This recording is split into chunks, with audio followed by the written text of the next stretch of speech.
السلام علیکم ورحمۃ اللہ وبرکاتہ. آج دیکھیں گے اردو زبان کی دوسری کتاب سے ایک شیر اور چیتا. سبق نمبر 7.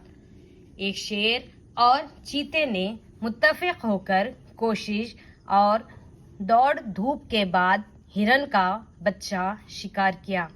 حصے تقسیم کرتے وقت دونوں میں انبن ہو گئی.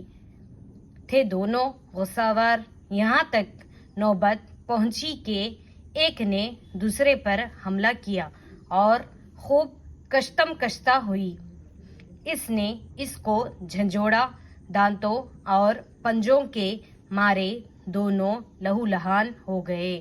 آخر بے دم ہو کر الگ الگ جا بیٹھے. اتنے میں ایک لومڑی جو اسی طاق میں بیٹھی تھی چھپکے سے آئی اور شکار اٹھا کر چمپت ہوئی. ان دونوں میں اتنی سخت کہاں باقی تھی اس سے اپنا شکار چھین لیتے.